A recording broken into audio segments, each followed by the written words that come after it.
Joint Hindu family business comes into existence as per the Hindu Inheritance Act of India. Joint Hindu family business ये एक बहुत पुराना और सिर्फ भारत में पाए जाने वाला व्यवसाय का एक प्रकार है। All members of Hindu undivided family own the business jointly. ये एक बहुत पुराना प्रकार है। उसी तरह से इसमें जो कर्ता पुरुष रहता है, that is head of the family, वही ओनर रहता है जिसके कंट्रोल में बिजनेस रन होता है। The affairs of business are manage by the head of the family called karta. All other members are called coparcener. Membership is restricted only to the members of joint family. No outsider can become the member. इस तरह के family business में सिर्फ घर के लोग ही शामिल हो सकते हैं, बाहर का कोई भी पर्सन इसमें मेंबर नहीं बन सकता। कर्ता has unlimited liability while all other members have limited liability. कर्ता यानी हेड ऑफ द फैमिली, उसी के कंधों पर पूरे बिजनेस का, व्यापार का जिम्मा रहता है, उसके ऊपर लायबिलिटी बहुत ज़्यादा रहती है, जबकि जो अदर फैमिली मेम्बर है उनके ऊपर बहुत कम लायबिलिटी रहती है। The share of each member keeps on fluctuating. Business continue to exist upon the death of any member or a karta. Let's see advantages of Hindu undivided family. Every co-personer has an assured share in profit.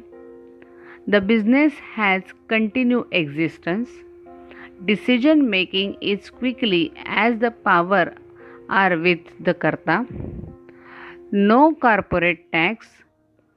People use is mostly for tax benefit these days. Hindu undivided family business में जब तक करता है तब तक उसी के under में सारे डिसीजन लिए जाएंगे। कोई भी कॉरपोरेट टैक्स वो बेयर नहीं करेंगे और टैक्स बेनिफिट के लिए, टैक्स से बचने के लिए मोस्ट ऑफ फैमिली मेम्बर आज भी HUF के अंडर में बिजनेस रन करते हैं। इसमें शामिल होने वाले हर मेंबर को प्रॉफिट में हिस्सा मिलता है। Disadvantages of Hindu undivided family. Of course head of the family कर्ता के हाथ में पूरा बिजनेस होने की वजह से सारे राइट्स और पावर ये सिर्फ कर्ता से ही लिमिटेड रहते हैं। कोई भी फैमिली मेम्बर को इस तरह का कोई भी पावर या डिसीजन मेकिंग राइट्स नहीं रहता। इंस्टेबिलिटी, कर्ता के डिसीजन पे पूरा बिजनेस डिपेंड करता है, इसलिए ये बिजनेस इंस्टेबिलिटी में रहता है। Limited sources can be raise, scope of conflict. सभी डिसीजंस और सभी राइट्स सेंट्रलाइज रहने की वजह से कन्फ्लिक्ट यानी एक दूसरे के प्रति कोई मतभेद हो सकते हैं, डिसीजन किसी को पट्टे हैं या नहीं पट्टे, तो फैमिली जॉइंट होने की वजह से कन्फ्लिक्ट होने की संभावना ज़्यादा रहती है। Third form of business organization is partnership firm. A partnership consists of two or more individual in a business together. दो या दो से अधिक व्यक्ति मिलके जो कोई बिजनेस स्टार्ट करते हैं उसे पार्टनरशिप फर्म कह सकते हैं। As per Indian partnership act 1932, partnership firm ये दो या दो से ज़्यादा लोगों में मिलके चलाया हुआ बिजनेस कहलाता है। Characteristics of partnership firm. Minimum 2 member of partner and maximum 20 partners. इस तरह के बिजनेस फॉर्म में कम से कम 2 और ज़्यादा से ज़्यादा 20 पार्टनर रह सकते हैं।